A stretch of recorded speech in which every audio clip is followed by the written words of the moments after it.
Morning, मैं Varun Singh class 8 के science chapter 1 का चौथा लेक्चर आज लेने जा रहे हैं और आपका फोर्थ लेक्चर है क्रॉप प्रोडक्शन एंड मैनेजमेंट पर। ये फोर्थ लेक्चर आपको सुनाने जा रहे हैं, तो तब तक आप वीडियो पर बने रहें और ध्यान गौरपूर्वक देखें।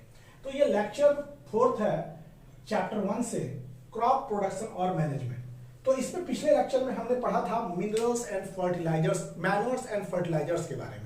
मैन्योर क्या है, फर्टिलाइजर क्या है। इसके बाद हम लोग पढ़े थे लेगुमिनस प्लांट जो होते हैं वो भी क्रॉप रोटेशन में, वो भी मिनरल रिप्लेसमेंट में काम करते हैं। हमने डिफरेंट टाइप ऑफ फर्टिलाइजर्स के नाम भी पढ़े थे। तो इसमें यह भी बताया गया था कि फर्टिलाइजर्स जो होते हैं वो सॉइल को न्यूट्रिएंट रिच करते हैं, लेकिन फर्टिलाइजर कुछ मामले में हार्मफुल होते हैं ग्रोथ के लिए। फर्टिलाइजर्स कुछ मामले में पौधे के ग्रोथ के लिए हार्मफुल होते हैं, लेकिन मैनर जो होते हैं वो ऑर्गेनिक होते हैं। Manure are organic. तो इसमें हम लोग पढ़ेंगे कि आज हम difference between fertilizers and manure. बच्चों, आज हम लोग पढ़ेंगे difference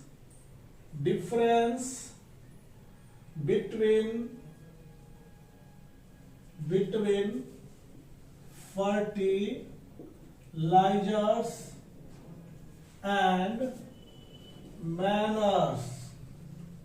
difference between fertilizers and manure. तो यहां पर हम लोग पढ़ेंगे कि यहां पर इस साइड हम फर्टिलाइजर को रख रहे हैं, फर्टिलाइजर, और इस साइड हम मैनुअर को रख रहे हैं, मैनुअर। दोनों में हम लोग डिफरेंस स्टडी कर रहे हैं। We are just distinguishing the fertilizer and manure. तो fertilizers is man made, artificial, non-natural. It is not a natural. Man-made inorganic salt. These are man-made. Fertilizers are man-made. ये क्या होते हैं? These are fertilizers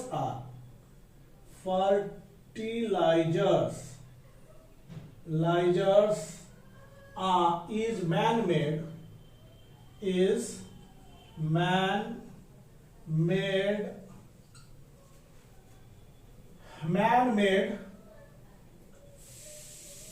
ये man made होते हैं, are man is man made. और ये जो होता है ये नेचुरल सब्सटेंस होता है।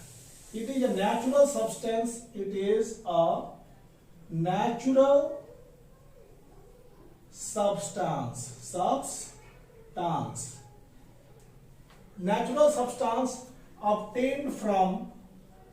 obtained कहां से होता है? obtained from decomposition of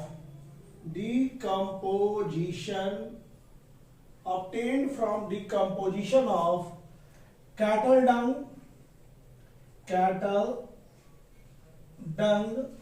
and plant residue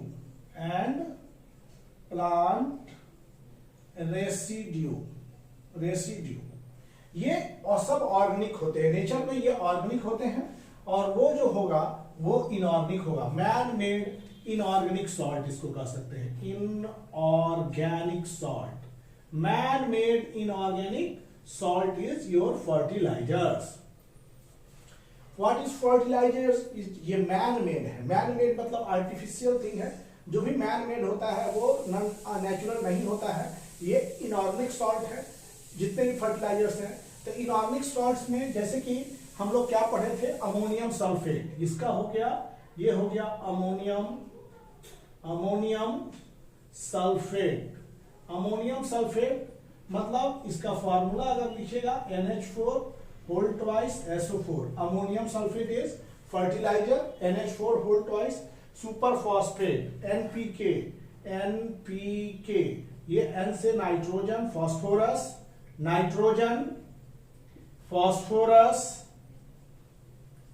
phosphorus and potassium. ये जो है आपका, ये सब फर्टिलाइजर्स हैं। दे आर क्या है कि ये जो है ये आपका इनऑर्गेनिक है, मैन मेड है। इसमें हम लोग पढ़ेंगे they are made in factories. Fertilisers क्या होते हैं बच्चों? Are made in factories, factories, ये फैक्ट्रीज में तैयार किए जाते हैं, but it can be prepared in the field, it is prepared in field, it is prepared in field, ये आपके फील्ड में उत्पादन किए जाते हैं। Fertilisers does not provide any humus, fertilisers do not provide any humus, ये कोई भी ह्यूमस नहीं देता, इसलिए मैनर से कम बेनिफिशियल होता है ह्यूमस। फर्टिलाइजर्स ह्यूमस नहीं प्रदान करते हैं। Fertilizers are made in factories, manure provide a lot of humus, ये क्या हो गया, manure provide lot of humus, manure lot of humus पर। Fertilizers are very rich in plant nutrient, fertilizers are very rich in plant nutrient, fertilizers plant nutrient में बहुत rich होते हैं, जैसे example nitrogen, phosphorus and potassium, nitrogen, phosphorus and potassium.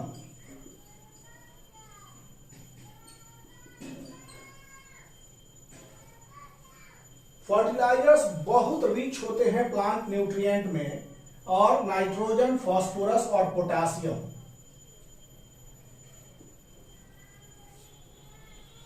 तो ये जो था हमारा fertilizer is very rich in plant nutrient, nitrogen, phosphorus और potassium. Manure are relatively rich, less rich, it is relatively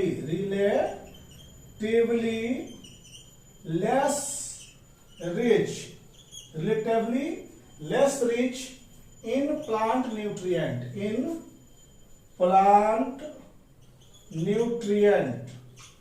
ये जो है बहुत कम रिच होता है प्लांट न्यूट्रिएंट में, बहुत कम रिच होता है, लेकिन ये बहुत relatively less rich in plant nutrient.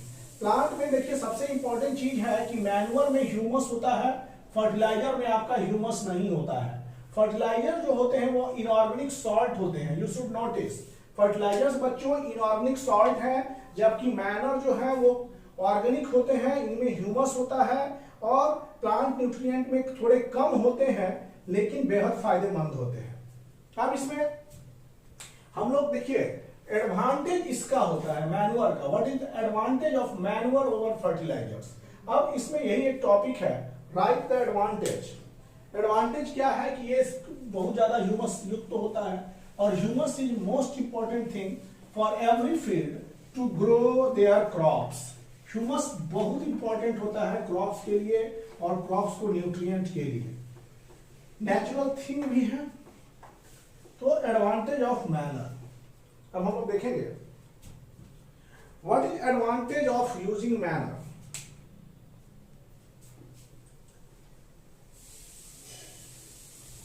Right the advantage of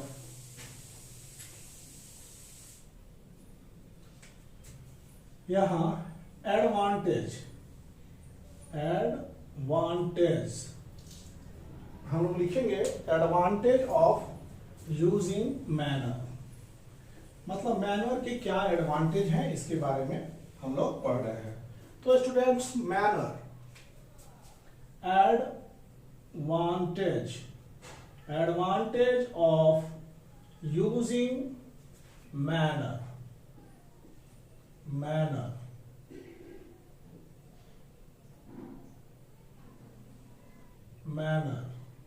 advantage of using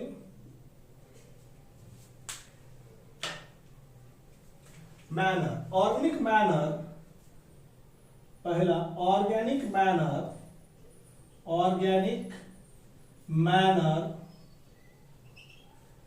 is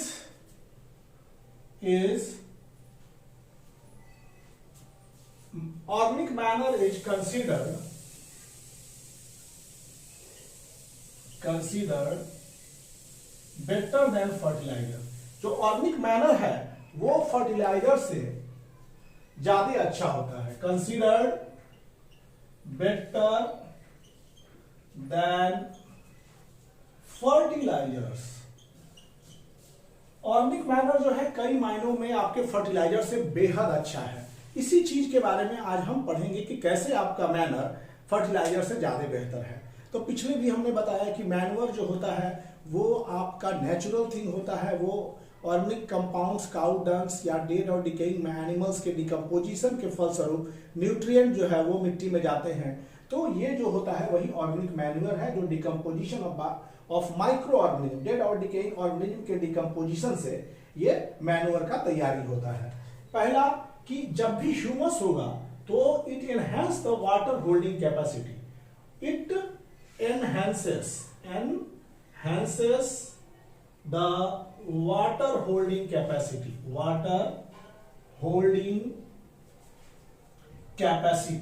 ये वाटर के होल्डिंग कैपेसिटी को बढ़ाता है, वाटर होल्डिंग कैपेसिटी।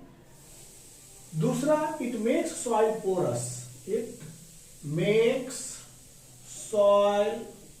पोरस, ये मिट्टी को क्या बनाता है?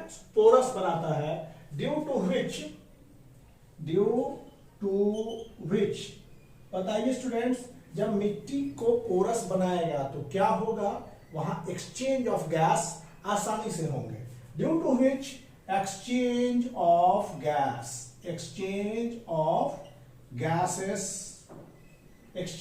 गैसेस बिकम्स इजी, ये आसान हो जाते हैं एक्सचेंज ऑफ गैस।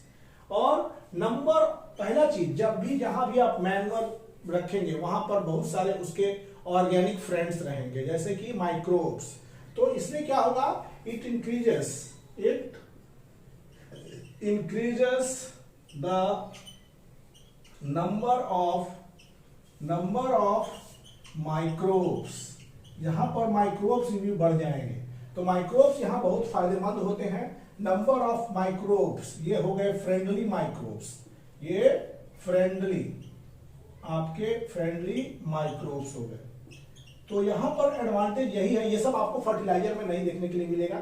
ये वाटर के होल्डिंग कैपेसिटी को बढ़ाता है। देखिए बहुत इंपॉर्टेंट चीज है मैनर का कि वाटर होल्डिंग कैपेसिटी आपका बढ़ा रहा है। ये सॉइल को पोरस कर रहा है, जिसके कारण गैस एक्सचेंज जो होते हैं वो बहुत आसान हो जा रहे हैं। और इसमें क्या है कि it increases the number of friendly microbes को बढ़ाते हैं। It increases the number of friendly microbes की संख्या को भी ये बढ़ाते हैं। अब बच्चों हम लोग सारा कुछ देखें, फर्टिलाइजर के बारे में देखें, मैनर के बारे में देखें। अब हम ये देख रहे हैं कि सारा कुछ होने के बाद इसके पिछले क्लास में हमने सोइंग के बारे में पढ़ा था। Sowing by hand and by seed drills, इनके द्वारा सोइंग को पढ़ा। तो मान लीजिए कि सब कुछ होने के पश्चात irrigation is one of the most important for the survival of plant and crops. तो अब हम लोग पढ़ने जा रहे हैं इरिगेशन पर, और इरिगेशन पर हम लोग विचार कर रहे हैं। We are just going to discuss on topic irrigation. अब यहां पर चलेंगे इरिगेशन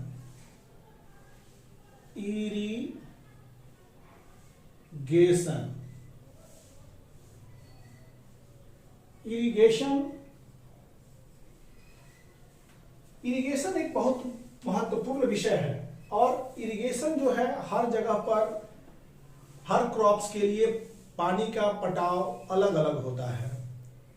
कोई जो है वो बहुत कम पानी में भी सरवाइव करते हैं, किसी को बहुत ज्यादा पानी चाहिए। और खासकर अगर बात करें कि गर्मी के सीजन में जब रेट ऑफ ट्रांसपिरेशन बढ़ जाता है, पत्तियों के स्टोमाटा से ज्यादा वाटर मॉलिक्यूल्स इवापोरेट होके वाटर वेपर में चेंज हो जाते हैं, तो उस केस में क्या होता है कि पौधों को ज्यादा से ज्यादा मात्रा में पानी चाहिए और वाटर चाहिए। खासकर summer season is the most important season, और समर सीजन में हम लोग भी ज्यादा पानी पीते हैं, बिकॉज हमारे पानी जो होते हैं वो स्वेट, पसीना के रूप में, उस केसेस में समर में क्या होता है कि स्वेट के रूप में निकल जाते हैं पानी, या हम लोग का यूरिनेशन कम होने लगता है। बिकॉज जो भी वाटर मॉलिक्यूल्स है वो बॉडी द्वारा एब्जॉर्ब होकर एटमॉस्फेयर में चल जाते हैं। तो यहाँ हम लोग प्लांट के बारे में पढ़ रहे हैं, तो प्लांट में भी irrigation is most important thing. तो इरिगेशन क्या है इसके बारे में पहले हम समझें। Process of supplying water, irrigation means it is the process of supplying water. It is the process. It is the process. The process of supplying. Process of supplying water. It is the process of supplying water to crop plant.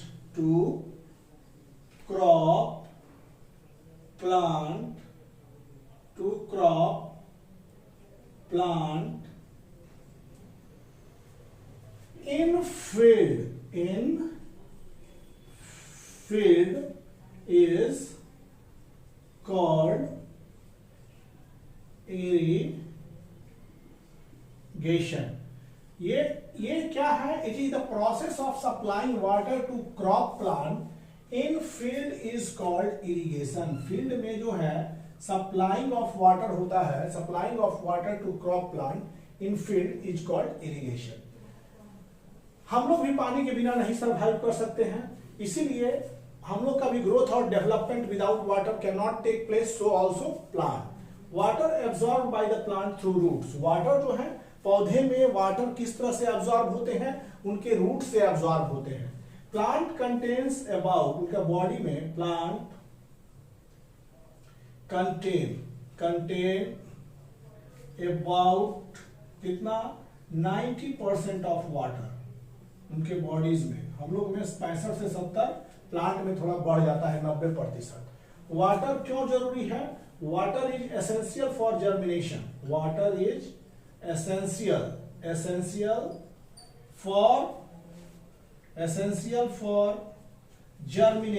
for germination of plant। हमारे body में 65 से 70% पानी रहता है cell और cytoplasm में, लेकिन plant में इससे ज्यादा, plant body 90% contains water. So water is essential for germination. अगर किसी सीड को ड्राई प्लेस पर रख दे तो वो जर्मिनेट नहीं करेगा, लेकिन वही मॉइस्चर वाले फील्ड में रखेंगे तो वो जर्मिनेट करेगा। Nutrient dissolve in water, nutrient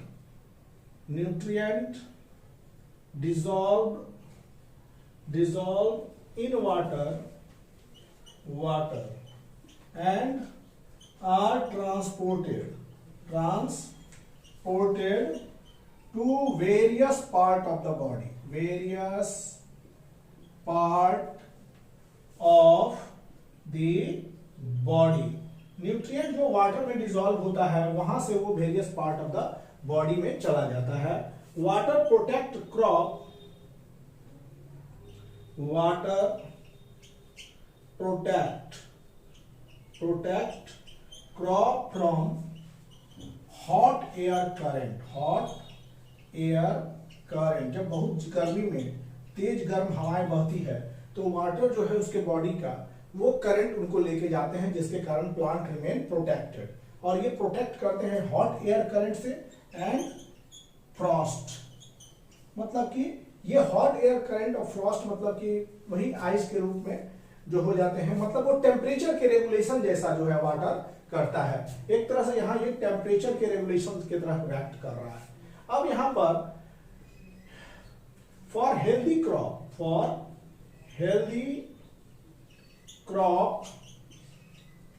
we must water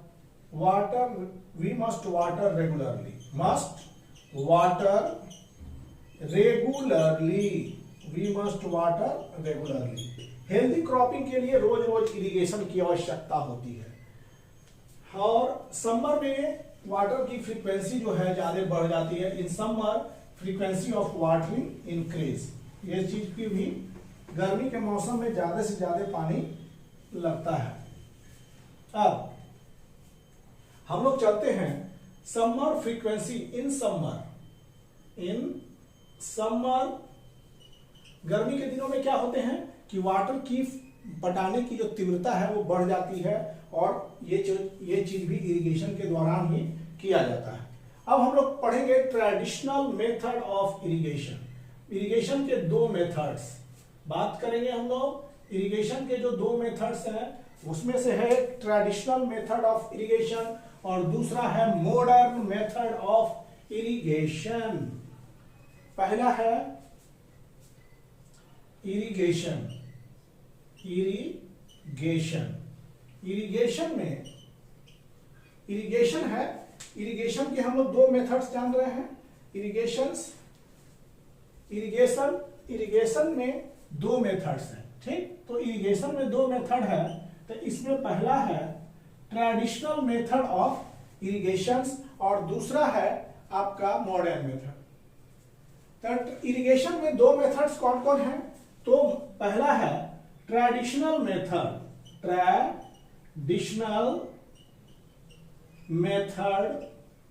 method of irrigation, और दूसरा हो जाएगा आपका मॉडर्न मेथड ऑफ इरिगेशन।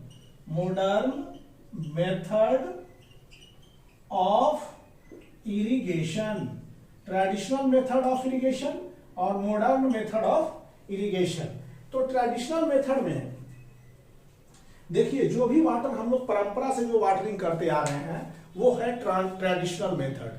तो प्राचीन मतलब बहुत थोड़े समय के पहले जो समय था उसमें लोग कुआं से पानी खींचते थे, पुली सिस्टम लगा हुआ था। चाहे कोई लोग कुआं पर जाकर के इस तरह से पानी खींचा करते थे, कोई उसमें पुली सिस्टम लगाए हुए थे, कोई चेन सिस्टम लगा हुआ था। तो उस गांव वगैरह में तो इससे पानी निकालने की परंपरा थी, ऐसे पानी निकाला जाता था। This was called traditional method, और उसको हम लोग ट्रेडिशनल मेथड कहते हैं। तो ट्रेडिशनल मेथड में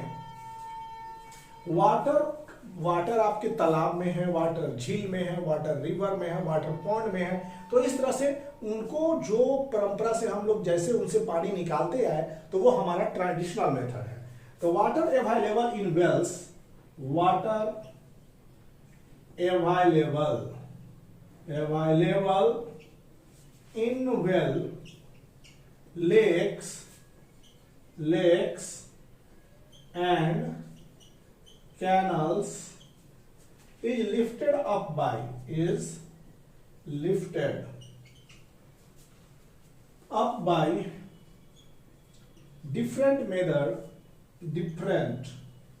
different method in different region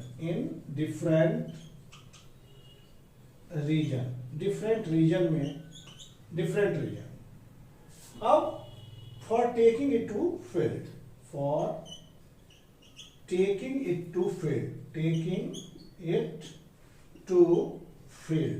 मतलब फील्ड में ले जाने के लिए वाटर को, जो भी पानी कुएं में थे, झील में थे, कैनल्स में थे, उनको उठा करके, ठीक, different reason for taking in the field, मतलब फील्ड के विभिन्न क्षेत्र में ले जाया जाता था। तो पहले लोग के पास पशु होते थे, उन पशुओं के सहायता से वो ले जाते थे पानी निकालने का माध्यम भी होते थे पशु, खेती के, मतलब हर तरह के एग्रीकल्चरल प्रोसेस के साधन होते थे पशु। तो cattle were the most efficient way in doing different type of works. तो वहां भी कैटल्स का काम होता था, तो कैटल्स की सहायता से पानी निकाला जाता था। तो जैसे कि रेहट की बात करेंगे तो रेहट में क्या होता था कि इस तरह से ये रेहट की बात कर रहे हैं, इस तरह से ये बाल्टी होती थी, इस तरह बाल्टी, और इसमें ऐसे ये एक पुली सिस्टम था, इस तरह से पूरा बाल्टी इस तरह से होता था। ये बाल्टी, ये मान लीजिए कि इस तरह से ये बाल्टी होती थी, बाल्टी, ये बाल्टी जो थी उसी से ये पानी इसमें भरा रहता था, और ये बाल्टी से पानी जो था वो निकलता था कुएं के सहायता से। तो ये एक वेल था, और ये चलता किसके थ्रू था? ये वेल जो था वो रोटेट लगा रहता था, यहाँ पर कैटल्स रहते थे, कैटल्स, और ये कैटल्स जैसे घूमेंगे आगे, ये ऐसे ऐसे ऐसे घूमेगा, और जैसे जैसे घूमेगा ये बाल्टी नीचे से ऊपर आएगा, पानी ऐसे निकालता चला जाएगा। तो ये रेहट का ऐसा व्यवस्था होता था। तो पानी पहले जो है बहुत पशु के सहायता से ही निकाले जाते थे, और कुछ अलग अलग टेक्निक लगा के लोग निकालते थे। तो water available in well, lake, canal are lifted by different method in different reason for taking it the field. Field में ले जाने के लिए डिफरेंट मेथड का प्रयोग किया जाता था। कैटल एंड ह्यूमन लेबर, इसमें कौन सा लेबर, किस टाइप के लेबर यूज होते थे? The type of labour used is, type of labour used is, इसमें कौन से लेबर होते थे? Cattle and human labour. Cattle और ह्यूमन लेबर जो होते थे वो यूज्ड होते थे, मतलब पशुओं का भी श्रम और मनुष्य का भी श्रम, दोनों का श्रम होता था। और ये मेथड थोड़े सस्ते थे लेकिन बहुत कम प्रभावशाली थे। दिस मेथड वाज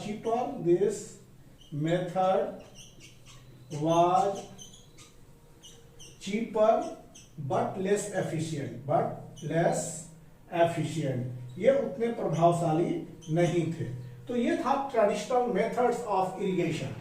अब इसमें क्या था? इसमें ट्रेडिशनल मेथड ऑफ इरिगेशन में पहला था मोर, ये क्या हो गया? मोर। दूसरा था पुली सिस्टम। मोर एक पुली सिस्टम है, पहला इस तरह का मेथड, ये पुली सिस्टम था, पुली सिस्टम। दूसरा था रेहान। अगर बात करें तो चेन पंप भी था, चेन लगा करके। तीसरा जो था वो आपका था ढेकली, DHEKLI। ढेकली में क्या होगा? इस तरह का बहुत भारी चीज एक बांस के थ्रू लगाया जाता था और बाल्टी जो है ये पानी में डाल दिया जाता था। तो होता था इसके भार से, प्रेशर से थोड़ा ज्यादा भारी होता था तो बाल्टी को ऐसे उठाकर डाला जाता था। थोड़ा भारी प्रेशर की वजह से धीरे धीरे करके, उतना ज्यादा भार नहीं होता था लेकिन धीरे धीरे करके वो बाल्टी को ऊपर ले जाता था। तो ये सब जो था ढेकली सिस्टम था पानी को निकालने का, ढेकली। और फोर्थ जो था राहट, ये राहट क्या था? लीवर सिस्टम पर ये काम करता था। उसमें भी कैटल लेबर इसमें ही थे। कैटल लेबर बैलों के साथ इनका जो था, पशुओं से ही इनका पानी निकाला जाता था। तो ये हमारे ट्रेडिशनल और परंपरा से थे।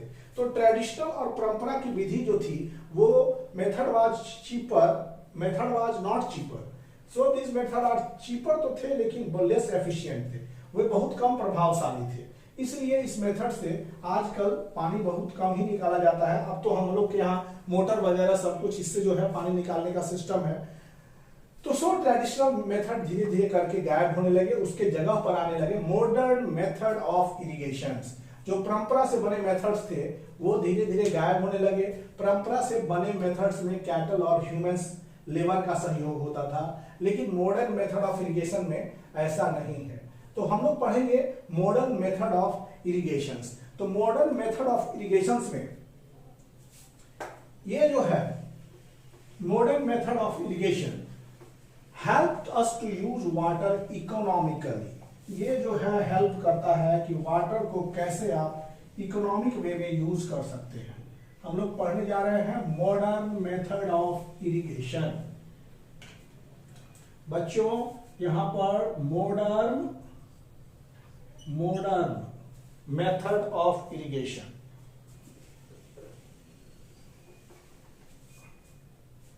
Modern method of irrigation, modern method of irrigation. Modern method of irrigation में क्या है कि help us to use this method, help us to use this method, help us to use water economically,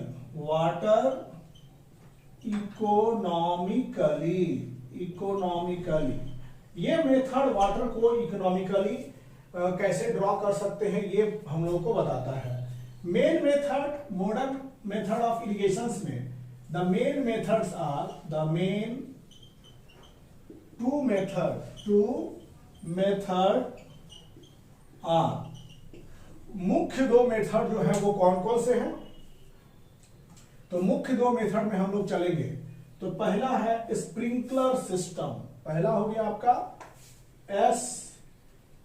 sprinkler system, और दूसरा हो गया आपका drip irrigation, drip irrigation,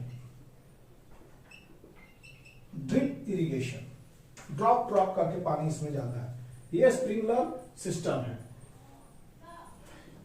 this system it is most useful, it is most useful for in uneven land, in uneven land, ऐसे land जहां पर उतार चढ़ाव है, अनइवन लैंड हो, जहां समतल नहीं हो, where sufficient water is not available, where sufficient water is not available, sufficient water is not available, sufficient water अगर अवेलेबल नहीं है वहां पर इसको किया जाता था उपयोग। यहां पर क्या होते थे, परपेंडिकुलर पाइप्स, जो पाइप होते हैं यहां इस तरह से, ये पाइप्स जो हैं इस पाइप्स के परपेंडिकुलर पाइप लगे रहते हैं इस तरह से ऐसे, और ये पाइप के परपेंडिकुलर जगह जगह पर इस तरह से परपेंडिकुलर पाइप लगे रहते हैं। तो ये परपेंडिकुलर पाइप्स जो हैं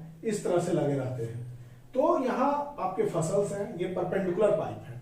तो perpendicular pipes have rotating nozzle, यहां पर क्या होता है, ये रोटेटिंग नोजल्स होते हैं, rotating nozzles, rotating nozzles.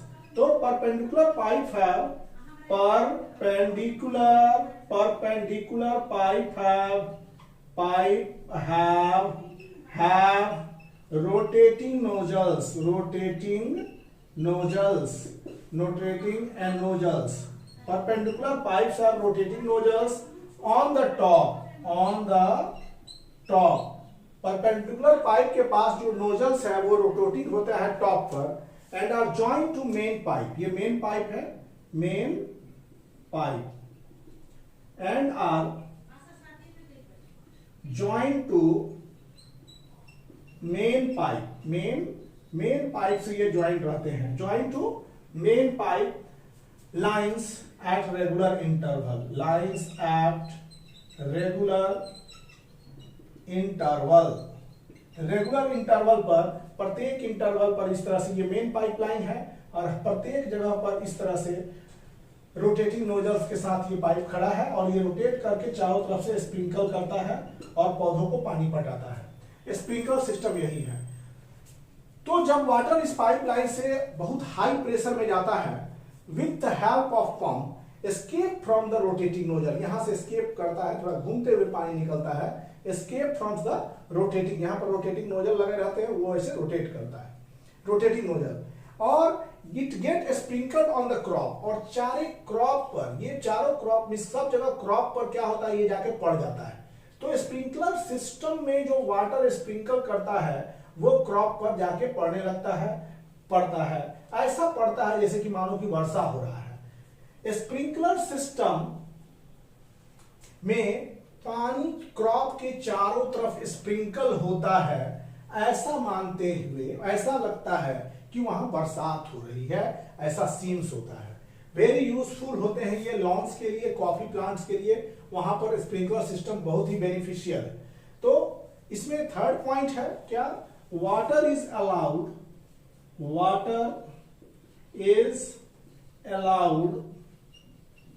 To flow through main pipe, flow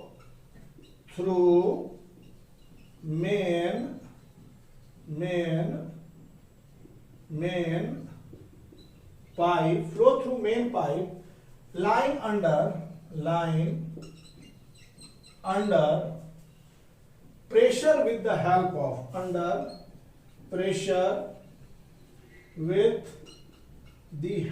of, with the help of a pump.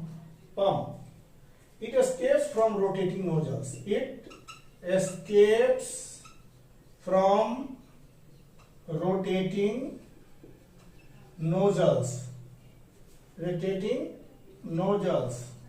ये escape होते हैं rotating nozzle से। ये क्या होते हैं, sprinkles on crop as it is raining. It sprinkled. It get sprinkled on crop as if it is raining. वहां पर लगता है कैसे कि वर्षा हो रही है. स्प्रिंकल करता है झरना की तरह, लगता है कि वर्षा हो रही है, तो ऐसा महसूस होता है. लेकिन ये जो है sprinkler system is very important for coffee plant and lawn में. ये बहुत इंपॉर्टेंट होता है, very useful in for coffee plant. This system useful for coffee plant. जहां असमतल जगह जमीन रहते हैं उसके लिए स्प्रिंकलर सिस्टम एक वरदान की तरह हो जाता है स्प्रिंकलर सिस्टम. तो यहां पर देखिए परपेंडिकुलर पाइप है रोटेटिंग. ये परपेंडिकुलर पाइप है, इसमें रोटेटिंग नोजल्स होते हैं टॉप पर, और ये मेन पाइप से जुड़े हुए होते हैं. एंड एट रेगुलर इंटरवल पर मेन पाइप से जुड़े होते हैं. वाटर उनके अंदर बहुत प्रेशर से जाता है, और प्रेशर से जाने के बाद रोटेटिंग नोजल में पहुंच के ऐसे पानी जो है इस यहां तक पहुंचता है, और ये पानी जब यहां पहुंचेगा तो स्प्रिंकल होके ऊपर से ये पौधे पर गिरते हैं. ऐसा लगता है कि वर्षा का पानी हो रहा है. This is a sprinkler system. तो what is a sprinkler system? It is a modern method of irrigation. ये कॉफी के लिए और वैसे जगहों जहां पर अनइवन लैंड होते हैं वहां ये बहुत ही इंपॉर्टेंट है. तो ये था हमारा स्प्रिंकलर सिस्टम. और दूसरे सिस्टम की बात करेंगे तो दूसरा सिस्टम में हम लोग चलेंगे ड्रिप इरिगेशन मेथड. ड्रिप. अब दूसरा है आपका drip irrigation method. Drip irrigation method. Drip irrigation method. तो यहां पर इन this system the water falls drop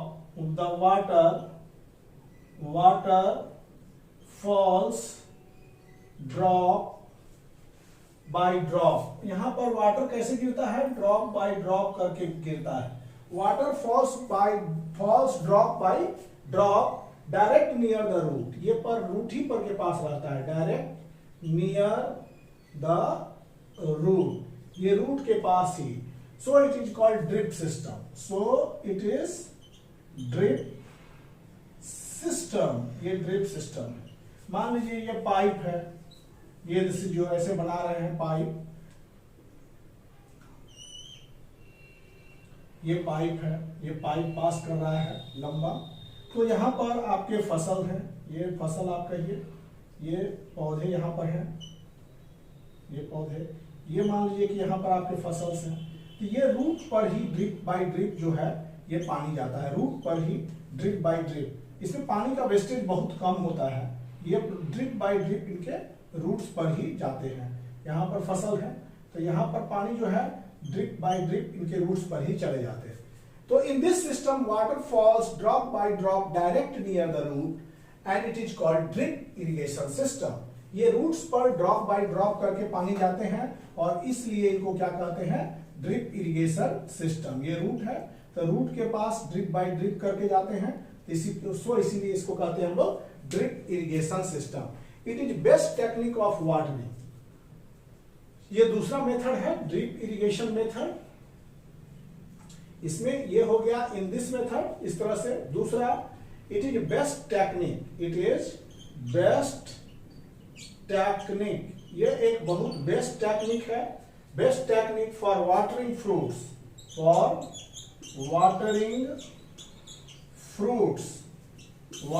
fruits. ये फ्रूट्स के लिए वाटरिंग का बहुत बड़ा जरिया है. गार्डन भी एंड ट्रीज के लिए भी ये बहुत बड़ी उपलब्ध है. मतलब कि best technique for watering fruit, garden and trees. Water is not wasted. इसमें वाटर देख रहे कहीं सीधे जड़ ही पर जा रहा है. Water is not wasted at all. इस मेथड में water is not wasted at all. किस मेथड में वाटर का वेस्ट नहीं होता इरिगेशन के? तो ड्रिप इरिगेशन मेथड में थोड़ा सा भी वाटर नहीं वेस्टेड होता है. अब इसमें It is a beam. It is a beam. Boon. Sorry. It is a boon. ये boon है, वरदान है आपका. In region where availability of water is poor. Availability of water is poor. जहां पर वाटर की अवेलेबिलिटी जो है बहुत कम होती है, वहां पर ये जो ड्रिप इरिगेशन मेथड है वो बहुत इंपॉर्टेंट है. ड्रिप इरिगेशन सिस्टम कहां के लिए बेस्ट है? जहां पर पानी जो है बहुत कम है, क्योंकि इसमें कोई भी वाटर लॉस्ट नहीं हो पाता है. बेस्ट टेक्निक है ये वाटरिंग प्लांट के लिए, क्योंकि यहाँ पर पानी सीधे पौधे के रूट में ही जाता है. ड्रिप इरिगेशन मेथड में पानी हमेशा रूट्स में ही जाते हैं. दूसरा, ये बेस्ट टेक्निक है वाटरिंग फ्रूट्स, गार्डन्स और ट्रीज के लिए. इसमें वाटर थोड़ा सा भी लॉस्ट नहीं होता है, और ये बून है, ये वरदान के रूप में है उन क्षेत्रों के लिए जहां की वाटर बहुत कम होती है. यहाँ वाटर बहुत कम है, वैसे क्षेत्रों के लिए जहां वाटर की उपलब्धता बहुत कम है. तो दिस इज वेरी गुड. ये था हमारा इरिगेशन, मॉडर्न इरिगेशन मेथड का प्रोसेस. अब हम लोग पढ़ेंगे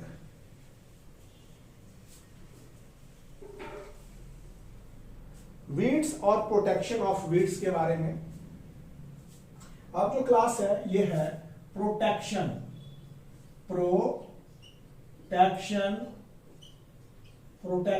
of weeds. Protection of weeds.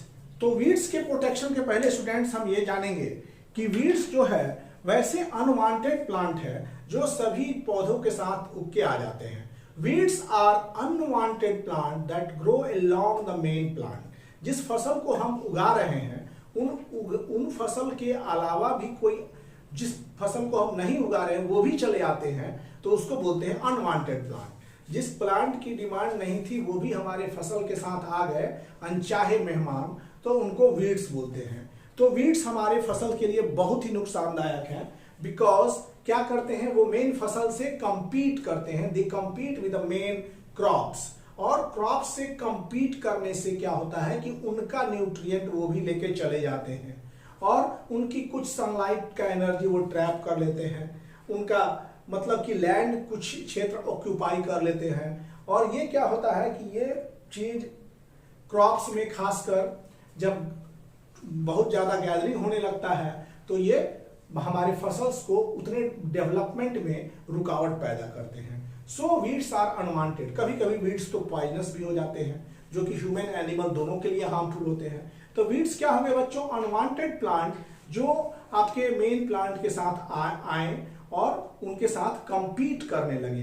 Weeds are unwanted plant that compete with the main plant are called weed. और वीड्स वही खरपतवार हिंदी में कहते हैं. खरपतवार वैसे अवांछनीय पौधे हैं जो मुख्य पौधे के साथ अपना कंपटीशन चालू रखते हैं. अपना मतलब कि मुख्य पौधों के साथ वो अपना कंपीट करते हैं. इसमें क्या है कि खरपतवार, और उसको हिंदी में इंग्लिश में कहते हैं वीड. वीड को जो मारते हैं हम लोग, वीड को जो हम लोग किल करते हैं, तो उनको कहते हैं weedicides. Removal of weeds, killing of weeds is weedicides. तो पहले हम लोग जानेंगे कि व्हाट इज वीड्स. वीड्स क्या है? तो वीड्स यहां पर हम लोग लिख रहे हैं वीड्स. पहले वीड्स क्या है? Many undesirable plant, many undesirable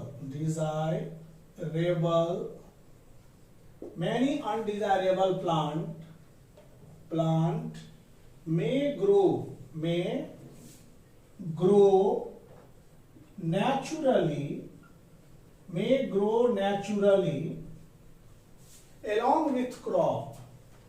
along with crop, जो क्रॉप के साथ क्या होते हैं? ग्रो करते हैं.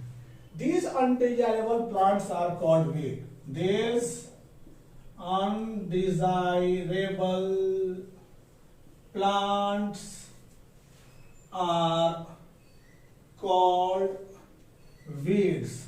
ऐसे अवांछनीय पौधे जो हैं उनको हम लोग वीड कहते हैं। वीड्स क्या करते हैं? Removal of weed is called weedicides. Weeds के रिमूवल को वीडीसाइड्स कहते हैं। वीडीसाइड, देखिए कहीं भी साइड लगा है तो रिमूवल ऑफ वे किलिंग से ही रिलेटेड है। साइड वीडीसाइड, वीड को किल करना, चाहे वीड को रिमूव करना। Removal of weed, removal of weed is called weeding and removal. पहले वीडिंग देखिएगा, वीडिंग क्या है? वीडिंग, वीड के रिमूवल को वीडिंग कहते हैं। और किल करना में साइड, पेस्टिसाइड पेस्ट को मारना, वीडीसाइड वीड्स को मारना, हर्बिसाइड्स हर्ब्स को मारना। सो देयर आर साइड लगा है तो वहां मारना से संबंधित है। तो weeding, removal of weed is called weeding. Why weeding is necessary? Weeding is necessary, weeding is necessary. क्यों नेसेसरी है बच्चों? क्योंकि ये हमारे मेन प्लांट के साथ कंपीट करते हैं। Necessary since weed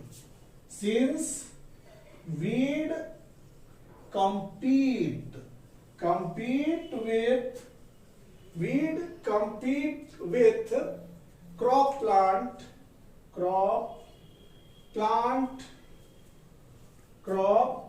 plant for water, space and light.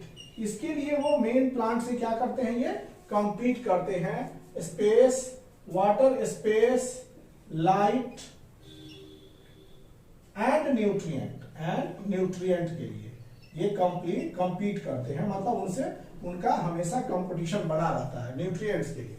और दे अफेक्ट, वीड्स जो है, weeds affect the growth of plant. Weed क्या करते हैं? वीड्स क्योंकि कंपीट करेंगे तो weeds affect the growth of plant, affect the growth of plant.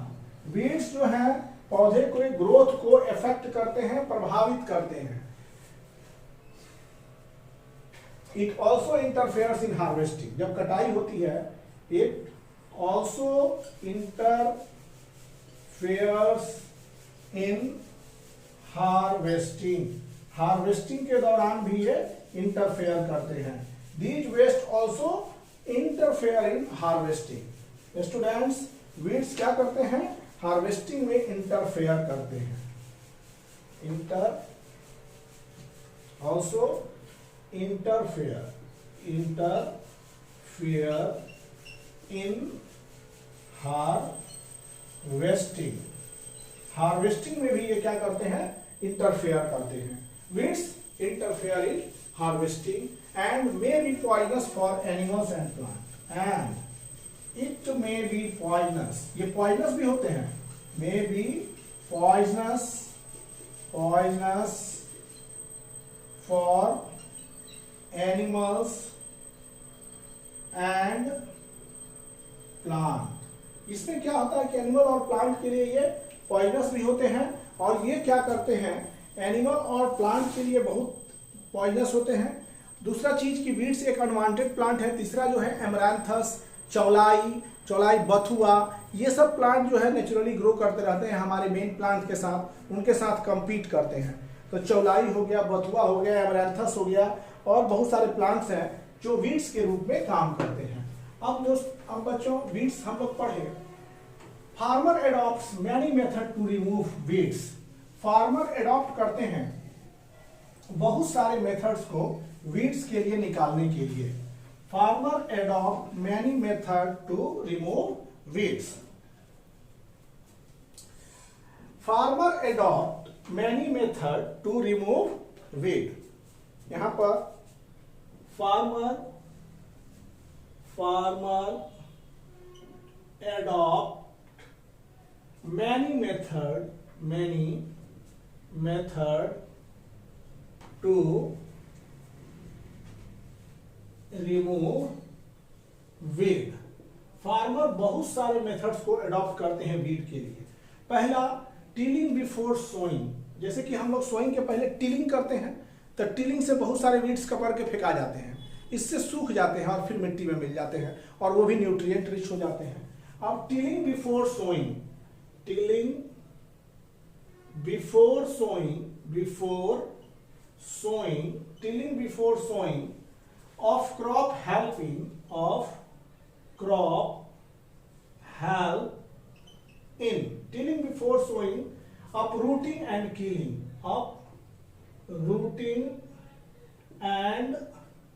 killing of weed। हम लोग तो देखें killing of weed।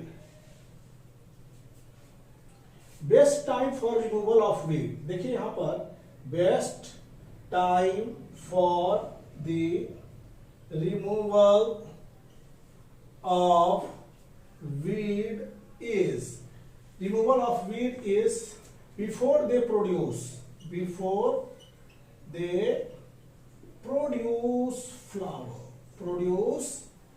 flower and seed। Means flower और सीड देने के पहले हम लोग को वीड निकाल देना है। Means best time for the removal of weed is before they flower and seed। Manual removal में हम लोग मनुष्य हैं, हाथ से भी कबार के निकाल देते हैं, लेकिन जो लोग बहुत ज्यादा कंफर्टेबल रहना चाहते हैं तो वो हाथ से नहीं निकाल सकते। अब यहां पर हम लोग देखते हैं third, manual removal. Manual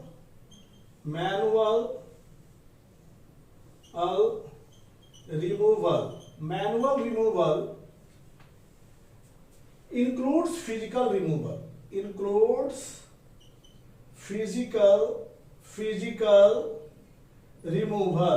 Manual removal includes physical removal of weeds by uprooting। कितने को हम लोग कबार देते हैं, uprooting और cutting them close to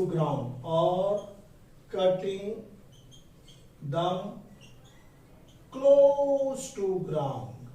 देखिए बच्चों कि मैनुअल रिमूविंग, जो भी हम लोग कबार देते, ये लगे हैं वीड्स, ये बड़े बड़े पौधे हैं, इनको ऐसे खींच के कबार दिया, अपरूट कर दिए, तो ये हुआ मैनुअल। कभी कभी उनको जड़ मट्टी के क्लोज से काट दिया जाता है। तो these are things, the manual physical way in which we can remove the weeds।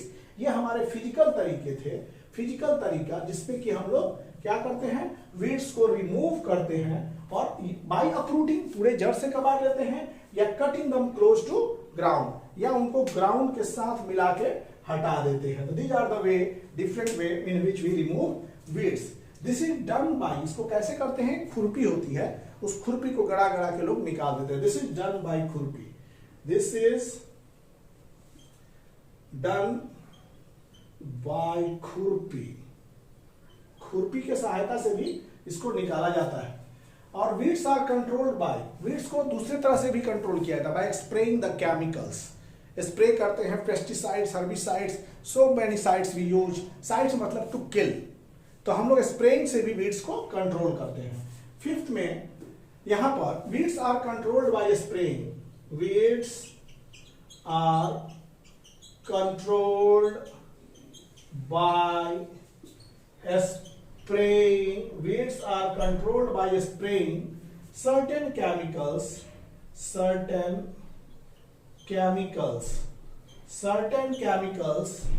called weedicides, called weed को मारने वाला केमिकल weedicide, called weedicides, इसको बोलते हैं weedicides। weeds को मारने वाले केमिकल्स को बोलते हैं weedicides कहते हैं। और chemical use to kill weeds, ये ध्यान में रखिएगा। वीडिसाइड्स क्या है, weedicide is a chemical which is use to kill weeds. What is weedicide, it is a chemical use to kill weeds. Weedicide is a chemical, weedicide is chemical use to kill weeds को मारने वाले chemicals को weedicides बोलते हैं। So and common weedicides कहने का अर्थ है weedicides क्या हो गया, केमिकल हो गया, जहां साइड वगैरह लग गया सब केमिकल समझिएगा। Weedicides, herbicides, pesticide, insecticide, side मतलब वीड को मारने वाले केमिकल, वीडिसाइड्स में क्या हो गए, कुछ वीडिसाइड्स के नाम बताते हैं। तो इसमें आ जाएगा 2,4-D और दूसरा है MCPA, ये केमिकल का नाम याद रखेगा, इसका बड़ा नेम है ब्यूटाक्लोर। ये भी एक केमिकल है जो वीड्स को किल करता है। सारा प्रक्रिया कर दिए हम लोगों ने, प्रोटेक्शन, वीड से प्रोटेक्शन करा दिए। वीड से प्रोटेक्शन हो गया तो हमारा फसल की आधी सुरक्षा हो गई, अधिक सुरक्षा हो गई। अब उनको हम जाएंगे और हार्वेस्ट करेंगे। हार्वेस्ट मतलब उसकी कटाई करेंगे उस पौधे की। तो हार्वेस्टिंग में अब जो टॉपिक है वो आपका है हार्वेस्टिंग। हार्वेस्टर से भी किया जाता है, हार्वेस्ट करने के बाद थ्रेश करते हैं उसको, तो हार्वेस्टिंग। अब हम लोग चलते हैं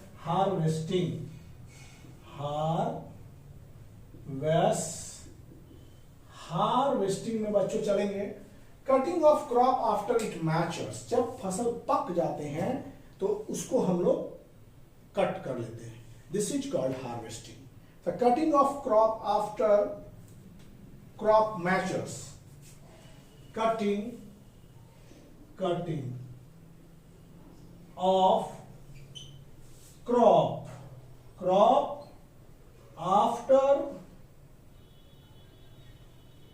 आफ्टर इट मैचर्स, जैसे ये मैचर्स होते हैं, after it mature is called harvesting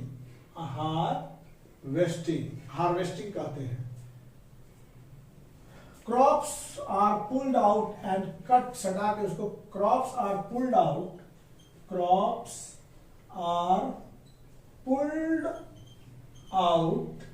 and cut close to, इसको ग्राउंड से सटा के काटा जाता है, ground. Cereal crop mature in 3 और 4 मंथ, जितने भी सीरियल्स हम लोग खाते हैं, सीरियल्स क्रॉप मैचर इन 3 और 4 मंथ, 3-4 महीने में सीरियल क्रॉप मैचर हो जाते हैं। हम लोग के देश में जो हार्वेस्टिंग होता है या तो हंसुआ से होता है, नहीं तो हार्वेस्टर से होता है। Means harvesting in our country, harvesting मतलब बात करेंगे harvesting in our country, harvesting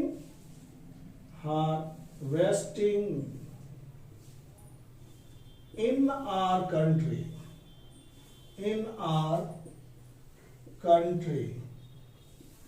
is harvesting in our country is either done manually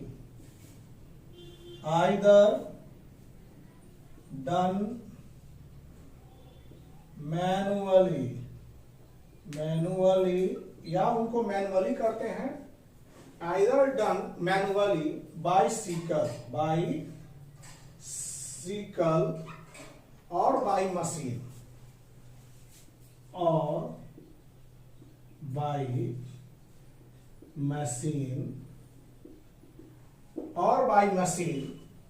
called harvester,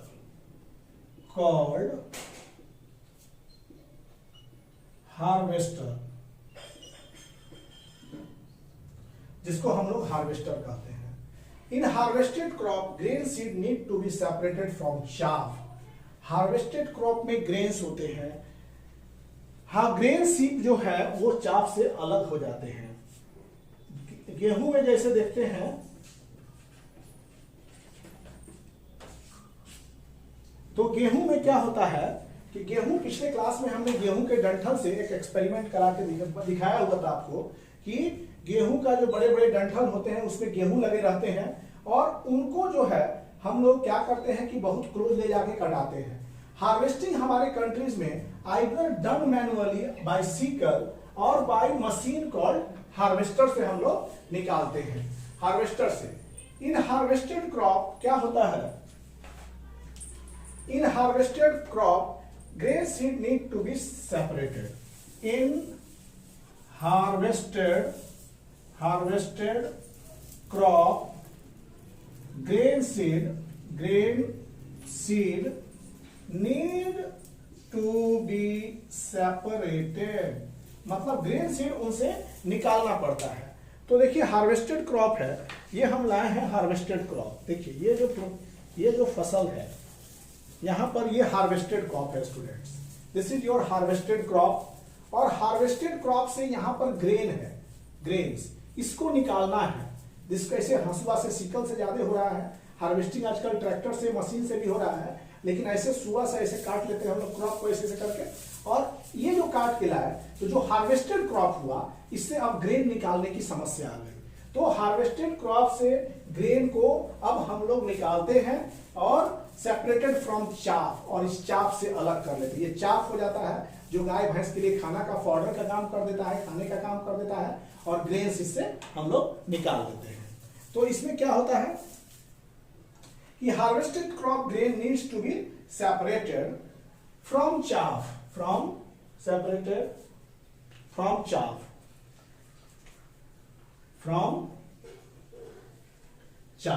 ये चाफ से सेपरेट हो जाते हैं। And called, this is called threshing, this is called threshing. तो बच्चों यहां पर जो ग्रेन सीड्स जो होते हैं वो चाफ, ये पूरा देखिए ये गेहूं का ये है।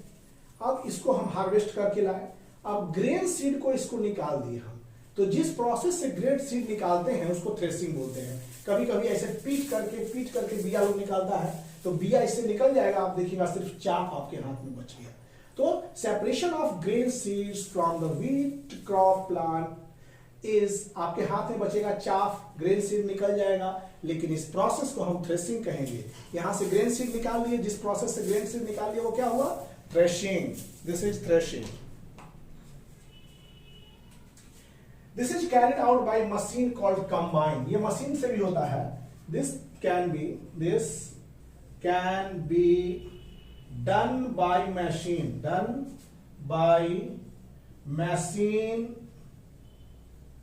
called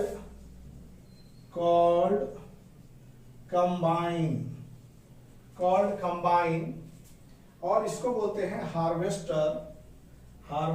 कंबाइन जो है ना, हार्वेस्टर और थ्रेशर दोनों का काम करता है। कंबाइन एक मशीन है जो हार्वेस्टर एंड थ्रेशर दोनों का काम करता है, थ्रेशर, मॉडर्न थ्रेशर दोनों का काम करता है। तो combine is a machine which act like harvester and thresher. तो चाफ जब यहाँ, this can be done by machine called combine. Combine से भी आप थ्रेशिंग कर सकते हैं, हार्वेस्टिंग कर सकते हैं। तो कंबाइन अकेले ही हार्वेस्टिंग और थ्रेशिंग करा देगा। तो यहाँ पर हमारे कंट्री में क्या है, सीकल और मशीन के द्वारा होता है। तो ये हमने पढ़ा हार्वेस्टिंग के बारे में, हार्वेस्टिंग। अब हार्वेस्टिंग के दौरान हम तो ग्रेन निकाल लिया, आपको चाफ बच गया आपके हाथ में। तो यहां पर ग्रेन्स निकालने के बाद क्या हुआ, इस ग्रेन्स को अब स्टोरेज की समस्या हो गई। ग्रेन्स को निकाल करके अब हमारे हाथ में चाफ बचा है, तो चाफ, तो ग्रेन्स को अब रखेंगे तो रखे कैसा, हर समय एक नई समस्या आ जाती है। जो ग्रेन निकल गया तो उसको हम स्टोरेज करते हैं। क्या करते हैं, स्टोरेज। अब है स्टोरेज।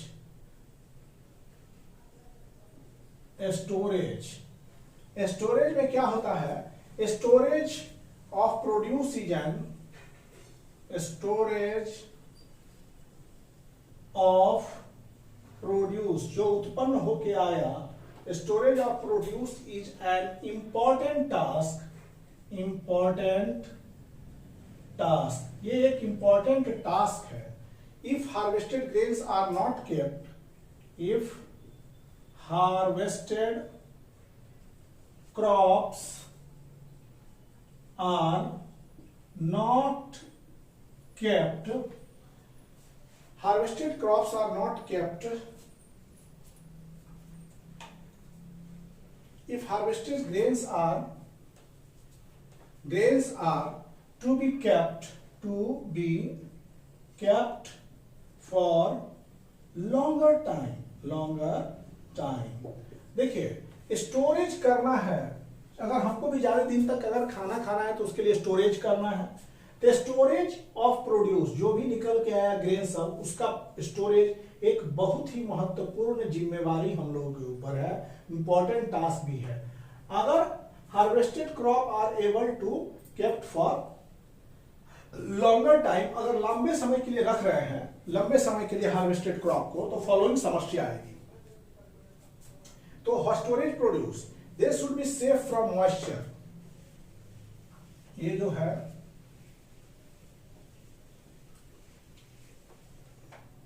कैसे स्टोरेज करेंगे? स्टोरेज करने का पहला तरीका है कि दे शुड बी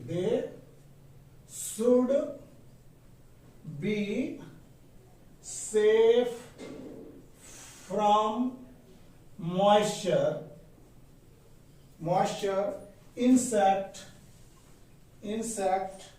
इसके बाद rats and micro organism. In crop को जो स्टोर कर रहे हैं, स्टोर के लिए क्या कर रहे हैं, उनको सेफ रखना है। हार्वेस्टेड ग्रेन में बहुत जल्दी मॉइस्चर लगता है, तो इन सभी इंसेक्ट लगते हैं, तो इन सभी से इनको सुरक्षित रखना है। इफ फ्रेशली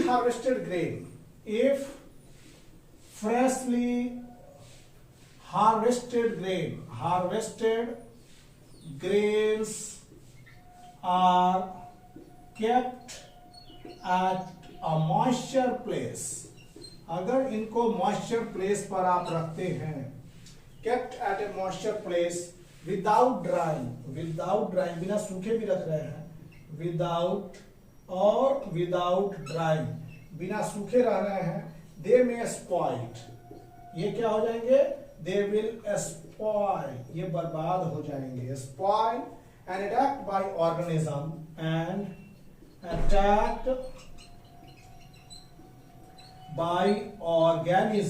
ये ऑर्गेनिज्म द्वारा अटैक हो जाएंगे, which is unfit for